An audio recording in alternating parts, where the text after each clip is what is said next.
अब डर भनेको हेर्नु के हुन्छ भने फियर भयो, फोबिया भयो हैन। फोबियालाई पनि एन्जाइटीको रूपमा लिन्छ, तर नर्मल फोबिया हुन्छ नि, जुन नर्मल फोबिया हुन्छ त्यसलाई हुँदैन के।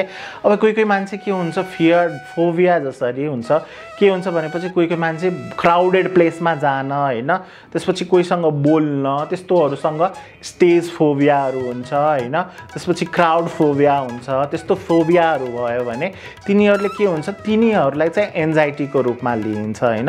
अब त्यसले के गर्छ भनेपछि तपाईको डेली लाइफमा ह्याम्पर गर्यो हैन।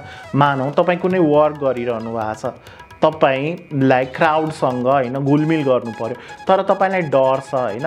अब त्यही डर तपाईहरु के हुन्छ भनेपछि ओभरस्याडो हुँदै जान्छ तपाईको काममा, अनि धेरै के हुन्छ भनेपछि त्यसैलाई तपाईले डिगार्ड के भन्छ भनेपछि कुनै फियर भयो, फोबिया भयो भने तपाई के गर्नुहुन्छ, त्यसलाई हटाउनको लागि सोचिराख्नुहुन्छ हैन, ओभर थिंकिङ हुन्छ।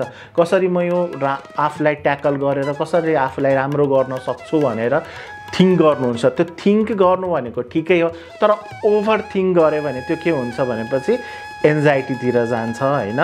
अब नर्मल मान्छेहरुलाई पनि कुनै एक्जामहरु भयो हैन, त्यस्तो भयो भने थोरै फियर हुन्छ, तर एक्सेस फिभर हुनु, जसरी एक्जाम दिन जानु भएको छ तपाई, पुरै स्वेटिङ हुनु हैन, त्यसपछि फेन्ट भइदिनु, त्यसपछि पसिना आएर तपाई लेख्नै नसक्ने, त्यस्तोहरु भयो भने त्यो के हुन्छ, एन्जाइटी भयो हैन।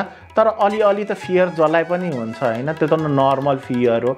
तर ओभर फियर भयो भने, ओभर डर भयो भने त्यो चाहिँ मानसिक स्वास्थ्यसँग रिलेटेड हुन्छ।